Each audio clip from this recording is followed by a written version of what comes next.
솔직히 항성님 쪽을 못 보겠어요. 무서워서. 제가 여태까지 본 거 중에 제 모습이 제일 잘생겼어요. 오, 송 교수님. 편집본에 망토, 야구 배트, 조커, 헤어, CG 가자. 맞아. 편집자님 울음소리가 아, 벌써부터 지금 들리기 시작합니다. 편집자님 안 되잖아. 인사 시간도 맞습니다. 여러분 시간을 낭비드릴. 느리지만 쿨한 과학. 랩미팅입니다. 반갑습니다, 교수님들. 오늘 괴담 좋아하십니까?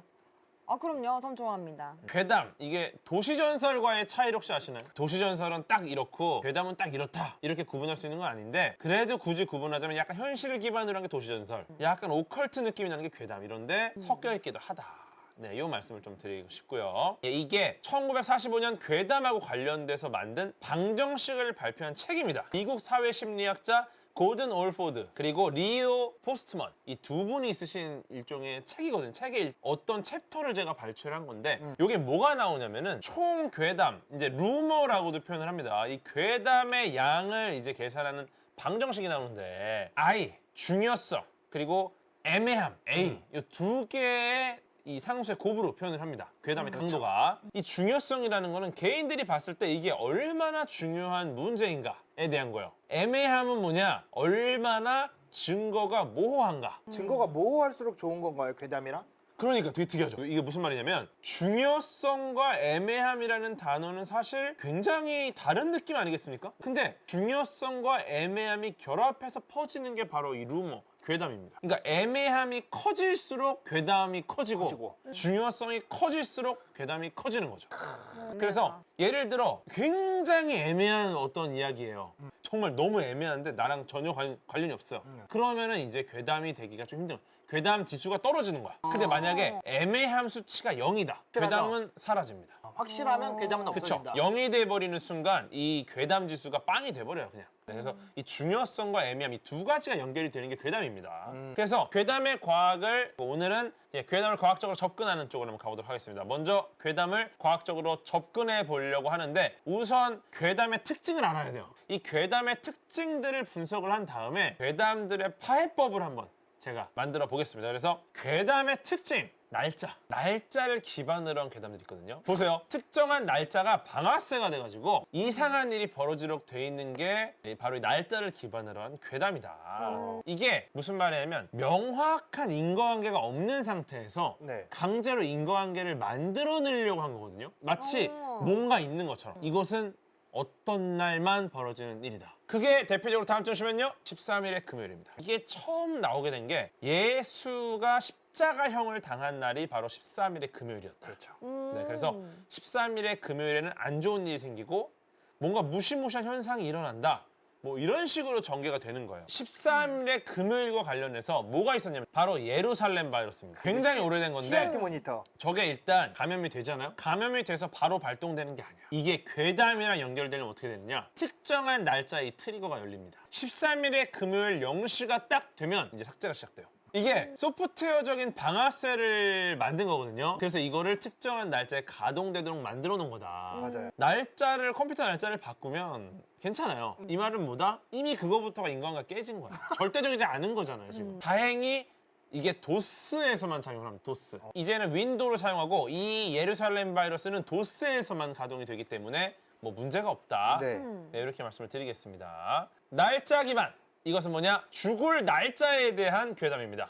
죽을 날짜가 보이는 경우, 그리고 막 죽는 방법이 보이는 경우도 있고요. 죽은 날짜, 나이 예. 막 이런 거 보이죠. 제가 그 생각을 해봤어요. 만약에 우리 과학기술이 정말로 발전을 해. 그래서 우리가 이 관측 장비를 통해서 이 사람의 세포의 노화 정도를 측정할 수 있는 기술이 생긴 겁니다. 과학기술로. 그러면은 내 세포의 노화 정도를 측정해서 내 남아있는 세포의 기간을 알 수 있지 않을까? 이거는 뭐냐? 정확하게 자연사에만 해당이 된다. 사고사처럼 외부의 개입으로 인해서 죽는 경우는 우리가 절대 알 수 없다는 거예요. 맞아요. 그런데 많은 미디어에서 나오는 수명을 보는 능력은 사고 사던 무슨 뭐건 어쨌건 그날 무조건 죽어요. 반드시. 그렇기 때문에 우리가 절대 알 수가 없는 거예요. 외부 요인을 해석한다는 게 불가능하기 때문에. 왜냐면 너무 많은 외부 요인이 있거든. 그렇죠. 네, 그래서 이미 죽은 날짜를 우리가 알아낸다?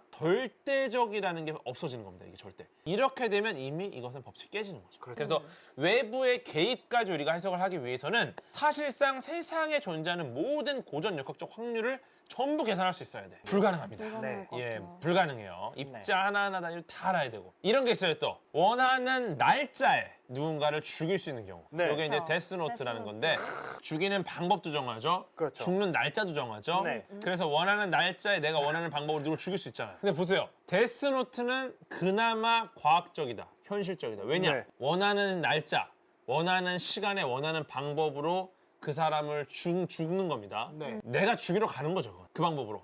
아, 가능해요. 가능해. 예를 들어 그쵸. 내가 A를 내가 오늘 솜사탕으로 때려서 죽인다. 그럼 내가 솜사탕 들고 걔네 집에 찾아가는 거야. 그래서 죽이면 되겠죠. 예를 들어서. 대박인데? 아, 잔인하니까. 이건 살인입니다. 절대 해서는 안 되는 거예요. 그나마 현실적이다. 왜냐면 내가 그 그쵸. 일을 수행하는 거니까. 하지만 미리 예측한다. 이런 건 쉽지 않다. 하지만 날짜 기반 가장 무서운 괴담이 바로 이겁니다. 아, 월요일. 그 자체로 공포. 월요일. 생각만 해도 무서워. 일요일. 무서워. 과학적으로 한번요. 날짜 기반의 괴담을 한번 파헤쳐 보겠습니다. 날짜. 사회적 약속입니다. 기원전 4241년경 고대 이집트에서 발견된 달력입니다. 네. 율리우스가 이집트 정벌을 갔다가 이 태양력을 딱 보고 너무 편리해서 율리우스력을 만들어요. 율리우스력을. 그렇죠. 네, 그리고 나중에 로마의 교황 그레고리우스 13세가 달력을 교정해서 현재 쓰이는 그레고리력을 만드는 거죠. 네. 이 말은 뭐냐? 달력은 역사적 산물이다. 네. 이 말은 뭐냐? 이게 제대로 된 인과관계라고 보기는 어렵다. 왜냐면 우리가 이 달력을 만들었고 이걸 옮기고 돌리고 하면서 우리가 지금 쓰이는 달력이 정립이 된 거예요. 즉 13일의 금요일이란 것조차 사회적 약속인 거고 이게 어떠한 괴담의 트리거가 될 수 있는 장치가 되기는 어렵다라는 거죠. 예, 그리고 또 포인트가 날짜나 시간 이런 것들이 굉장히 상대적인 개념이에요. 괴담을 날짜 기반으로 만들어내는 분들은 날짜와 시간이 좀 절대적이라고 알고 있기 때문에 그렇죠. 인과관계의 방아쇠로 쓰려고 한 거다라고 볼 수 있는 거죠. 하지만 그때라는 건 너무 상대적인 거야. 나의 그때와 궤도님의 그때는 달라. 그렇죠. 예를 들어 13일에 금요일에 발동되는 괴담이에요. 요 사람이 우리가 이 날이 변하는 거를 딱 기준을 그리니치 천문대 기준으로 딱 하지 않습니까? 그러니까요. 거기 딱 서갖고 왔다 갔다 해. 자꾸 일로 움직이면서. 가면 13일에 금요일이었다가 일로 가면 또 아니었다가 그럼 괴담이 어떻게 되는 겁니까? 왔다 갔다 하는 거죠. 정확한 트리거가 될 수 없는 겁니다. 그래서 절대적이지 않기 때문에 이 날짜라는 건 날짜를 기반으로 어떤 괴담이 발동되고 괴담이 이 기반으로 움직인다? 이것부터 과학적이지 않은 거죠. 그래서 제가 생각한 게 동서양과 시대를 막론하고 절대적인 건 빛의 속도뿐이다. 그래서 빛의 속도를 기반으로 한 괴담이 등장하는 거죠. 광속 좋네요. 괴담. 어. 그렇게 되면은 이것은 진정한 트리거가 될 수 있다. 두 번째 괴담의 특징입니다. 장소입니다. 장소. 특정한 장소를 기반으로 벌어지는 괴담들이 굉장히 많고요. 이것 역시 방아쇠 역할을 할 수 있는 인과관계를 인위적으로 만들기 위해 장소를 설정한 겁니다. 그럼 너무 많죠. 화장실. 이거 완전 트리거야. 보세요. 휴지. 이것은 이미 우리가 귀신의 과학대 리트머스 시험지를 이용한 빨간 휴지 줄까 파란 휴지 줄까 귀신으로 우리의 건강을 생각해 주시는 좋은 분에 대한 이야기를 나눴습니다. 그렇습니다. 그렇죠. 저 변기. 변기는 이게 외부로부터 연결된 공간이에요. 일종의 통로죠. 웜홀 같은 존재죠. 그렇기 때문에 거기를 통해서 무언가가 나올 수가 있어요. 그렇기 때문에 변기도 어떤 이 화장실이라는 장소에서의 어떤 방아쇠가 될 수 있다. 그리고 거울. 거울은 사실은 굉장한 괴담의 단골 소재입니다. 이게 보통 어떤 식의 괴담이 나오냐면은 거울에 딱 섰어. 네. 거울에 내가 비춰. 똑같지만 사실은 아니다. 이 거울이라는 건 특히나 이 단골 소재인 이유가 우리가 광학에 대한 이해도가 높지 않기 때문에 그런 부분이 있습니다. 그래서 우리가 광학에 대한 이해도가 좀 높아지고 명확한 이해가 생기면은 거울에 대한 괴담은 많이 줄어들지 않을까. 다음 장소로 가보겠습니다. 폐가. 요거는 일단 기본적으로 관리가 잘 안 됩니다. 관리가 안 된다는 말은 사람들이 잘 안 온다는 곳이고 그렇죠. 전기나 수도가 끊겼을 가능성이 높죠. 맞아요. 그러다 보니까 제대로 된 조명이 없어요. 네. 이 말은 뭐냐? 잘 안 보인다. 저희 가면 제대로 뭐가 부해. 그리고 우리가 인공적으로 조명 같은 장비를 가져가. 그러다 보니까 잘 안 보이고 착시 효과가 많이 일어나죠. 공포심 때문에 환각이 보이거나 환청이 들릴 수도 있죠. 그래서 상대적으로 폐가는 중요한 곳은 아닙니다. 내가 안 가면 그만이야. 그런데 애매한 게 너무 높아요. 잘 안 보이거든. 그리고 막 이상한 얘기가 많아요. 그러니까 굉장히 많은 괴담들이 나오고요. 네네. 그래서 이제 물론 관리가 잘 안 되기 때문에 좋은 점도 있습니다. 생태계에 좋은 영향을 끼칩니다. 네, 그래서 이제 폐가도 이런 장점이 있다.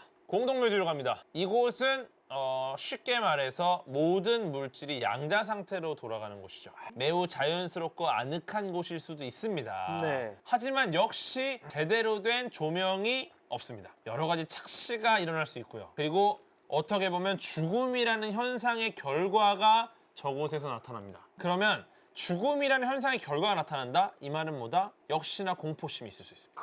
환각, 환청이 들릴 수 있고요. 그리고 저곳은 굉장히 우리 인류에게 중요한 곳입니다. 결국은 굉장히 중요한 곳이나 역시나 이 공동묘지가 불확실한 게 너무 많아요. 우리가 어떤 증거를 얻지는 못한 거죠. 근데 포인트는 뭐냐? 요즘에 이제 공동묘지도 이제 CCTV로 많이 관리를 합니다. 네. 정리. 끝. 군부대로 갑니다. 아, 그렇죠. 예, 사건 사고가 많고 이슈의 중심이 되는 곳이죠. 굉장히 중요한 곳입니다. 그리고 목숨을 걸고 벌어지는 전쟁과 굉장히 가까운 곳이에요. 맞아요. 공동묘지와 마찬가지로 죽음이라는 것과 어떻게 보면 좀 가까이 있는 곳이다 보니까 역시나 우리에게 공포심을 줄 수 있습니다. 하지만 뭐다? 최근 많은 군부대들도 CCTV. CCTV를 달았습니다. 이 말은 뭐다? CCTV 이퀄 괴담이 설 자리가 없다. 정리됐어요. 군부대 정리됐습니다. 네. 아, 또 이 공포한 훌륭한 공포의 곳이죠. 정점 병원입니다. 병원. 네. 아, 그, 이 병원이라는 것 어떻게 보면 이 생사와 희노애락이 오고 가는 곳 아니겠습니까? 그렇죠. 그리고 이곳은 뭐냐면은 죽음과 굉장히 가까운 곳입니다. 공포심이 또 있죠. 그리고 이 병원이라는 곳에서 이루어지는 굉장히 많은 것들이 명확하게 이해가 안 돼요. 일반인들에게는 이 모르는 미지의 영역들이 너무 무서운 거야. 그렇기 때문에 공포심이 많이 생길 수 있고 또한 우리의 생과 사가 오가는 곳이다 보니까 매우 중요한 곳이다. 네. 그런데 역시나 이 병원도 CCTV로 관리하고 있습니다. 이제. 결국 병원 괴담도 설 자리가 없다. 맞아요. 엘리베이터입니다. 엘리베이터 공항. 제가 엘리베이터 괴담에 대한 이 분석을 좀 해봤는데 네. 폐소공포증처럼 닫힌 공간에서 불안함이 굉장히 강해질 수 있습니다. 그래서 이게 뭐냐면은 폐소공포증이 있는 곳에서 불안함이 굉장히 커진단 말이죠. 맞아요. 그 재밌는 거는 여기는 거울이 굉장히 큰 영향을 미치는 공간입니다. 엘리베이터 안 거울 이게 어떤 영향을 주냐면은 거울이 이렇게 뭐 갇히는 경우 있거든요. 그러면 이 무한한 공간이 만들어져요. 맞아요. 물론 이거를 약간 뭐 한쪽은 좀 뿌옇게 해놓는다던가 장치를 써놓을 수 있는데 사람의 심리 무한한 거울로 확장이 되거든요. 이거는 어떻게 보면 폐소공포증 플러스 무한하게 아주 감당할 수 없는 규모에 대해서 공포를 느끼는 게 우리가 있습니다. 있죠. 뭐 끝없이 떨어지는 이 바다, 심해, 그리고 우주, 폐소와 이 무한한 우주 심해 공포증이 같이 연결되는 공간이 바로 엘리베이터가 아닌가라는 생각이 좀 들었습니다. 저는. 그러니까 하지만 엘리베이터 괴담도 이제는 설 자리가 없다. 왜냐? CCTV가 달려요. CCTV 명확하게 관리되는 공간입니다. 네. 심지어 요즘에 나오는 CCTV는 소리까지 녹음돼요. 네. 그래서 최근에 뭐 그런 분 계세요. 엘리베이터에 아무도 없길래 시원하게 한번 그냥 메탄 가스를 방출했다. 네. 경비실에서 졸고 계시던 경비 아저씨가 깜짝 놀래요. 뭐야 이거? 더러워! 그리고 두 번째 이 CCTV 말고도 또 하나가 있어요. 엘리베이터는. 핸드폰이 너무 보편화가 됐어. 사람들이 거울을 안 본다. 엘리베이터에 딱 들어갈 때 이러고 있고요. 나올 때까지 이러고 있어요. 거울에서 막 난리를 쳐도 이걸 보고 있기 때문에 못 봐. 폐소공포증이건 심해공포증이건 막 주변에서 막 난리가 나서 막 귀신들 막 108 요괴들 다 와. 그래도 핸드폰을 보고 있기 때문에 그들이 영향을 못 미쳐요. 아쉽게도. 그래서 감사합니다. 핸드폰과 CCTV 때문에 엘리베이터 역시 괴담이 설 자리가 없다. 그렇죠. 물 많죠. 귀신 저기 막 들어가면은 내가 분명히 이 호수에 처음 도착했는데 막 누가 먼저 와 있어. 이거 잘못된 거죠. 이분 입장료 안 내고 들어온 거죠. 왜냐면 관리자가 인지하지 못하고 있고 이제 들어온 거예요. 근데 나보다 먼저 들어와서 물속에서 나를 당겨. 이것은 일종의 관리자가 모를 정도로 빨리 들어왔다. 아래를 향해 얘기해야 됩니다. 나가. 이 이야기들을 다 연결하면 결국은 보이지 않는 것에 대한 공포예요. 보이지 않는 손이 나를 당긴다. 보이지 않는 뇌 속에 괴물이 거기 있다. 보이지 않는 공포. 감당할 수 없는 규모에 대한 공포다. 이렇게 볼 수 있습니다. 다음 공간은 바로 학교입니다. 이 학교 관련된 괴담들이 꽤 많거든요. 근데 여기서도 또 포인트가 몇 개 있어요. 분석해본 결과 학교 괴담의 대부분은 전교 1등과 2등 사이의 관계에서 발생한다. 이 말은 뭐다? 괴담조차 성적이 좋은 학생들을 중심으로 돌아간다는 거죠. 이게 성적을 중시하는 한국 사회의 단면을 보여주는 거거든요, 이게. 그래서 이런 것들은 우리가 어떻게 보면은 조금 없애야 될 좀 안 좋은 악습이다. 와, 괴담에도 예. 그런 비밀이 숨겨져 있는지. 그러니까 괴담에 나올래도 공부를 잘해야 돼. 공부를 잘해야 되고 내가 정말 1등급 나와야 돼요. 성적이 좋지 않으면 네. 괴담조차 나를 받아주지 않아요. 너무 슬픈 일 아니겠습니까? 그러니까요. 그리고 특히나 그 동상이나 인체 모형이 움직이는 경우가 많습니다. 근데 이게 너무 좋은 포인트입니다. 만약에 동상이나 인체 모형이 움직였다? 이 말은 뭐다? 무동력 장치다. 무동력 에너지원인 거예요. 어떠한 전원 장치가 없이 동력 장치가 가동이 된 겁니다. 에너지가 없는 동력 장치예요. 네. 엄청난 거 아니겠습니까? 이건 우리가 이제 무한 기관을 만들 수 있는, 연구 기관을 만들 수 있는 시대가 온 거죠. 네. 만약에 동상이 움직이거나 인체 모형이 움직인다. 이 부분이 만약에 발견이 돼서 증거가 생기면은 여러분 이제 괴담이 아니라 이거는 혁명입니다. 과학의 혁명. 이 부분이 굉장히 중요한 거고요. 하지만 역시나 학교 역시 CCTV가 관리를 하고 있습니다. 동상 움직이지 않습니다. 아쉽게도 혁명은 일어나지 않는다. 네. 예, 괴담님은 등급 컷이 몇인가요? 저는 근데 저희는 등급이 없었죠. 그런 컷이. 있었죠. 있었죠. 있었나요? 제가 좀 더 많이 어립니다. 딱 걸렸네. 심야 괴담에 왜 전화가 안 오지? 아파트입니다. 요게 왜 괴담이 잡히냐면 획일화된 주거 문화가 포인트입니다. 대부분의 사람들은 아파트에 살아요. 그래서 이 아파트 괴담의 포인트는 뭐냐면 괴담이 딱 나와요. 네. 나왔을 때 획일화된 주거 문화 때문에 이 괴담의 이야기가 나랑 너무 똑같은 거야. 이 사람의 이 괴담에 내가 공감을 하게 됩니다. 너무 똑같기 때문에. 이게 나의 삶과의 연계점이 바로 만들어집니다. 이 아파트 괴담은. 그래서 공포심이 점점 커지는 거예요. 왜냐? 이 사람의 이야기가 정말 나랑 똑같거든. 하지만 진짜 공포는 뭐다? 이거야. 근데 이 공포 역시 괴담하고 똑같습니다. 이 말이 뭐냐면요. 이 공포가 역시 획일화된 주거 문화 때문에 생기는 공포예요. 왜냐면 우리가 사실 상대방의 부를 측정하는 기준이 많지 않아요. 온몸이 막 좋은 옷이야. 온몸이 막 모 사이언스야. 온몸이 막 모 사이언스. 그렇지. 후드야. 그러면은 사람들이 딱 부를 알잖아요. 근데 포인트는 뭐냐? 그렇게 알 수 있는 게 쉽지 않아요. 저같이 그럼요. 브랜드를 전혀 모르는 사람은 뭘 입었는지 몰라요. 근데 아파트, 너 어디 살아? 나 어느 동에 살아? 너 몇 평이야? 나 몇 평에 살아? 이 두 가지 정보만으로 부를 측정할 수가 있어요. 이 두 가지 질문을 딱 해서 답을 받는 순간에 그냥 그 사람의 계급이 결정돼 버리는 겁니다. 맞아요. 예, 이 말은 뭐냐면은 획이라도 있기 때문에 그래요.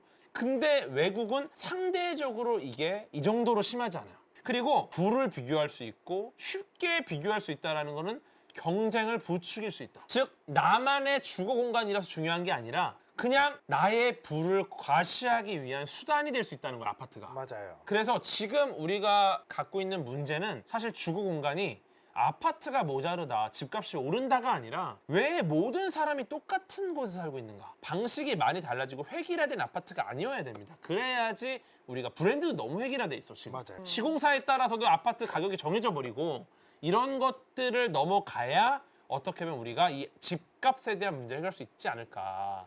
이런 생각을 합니다. 그래서 어떻게 보면 획일화된 주거 문화 때문에 괴담도 생기지만 가장 무서운 이 집값 문제도 결국 획일화된 주거 문화 때문에 온다. 네. 그래서 우리는 이 두 가지가 전부 다 문제는 획일화된 주거 공간이다. 네. 인사 시간도 맞습니다. 여러분의 시간을 낭비드릴 느리지만 쿨한 과학. 랩미팅이었습니다. 감사합니다, 교수님들. 감사합니다. 감사합니다.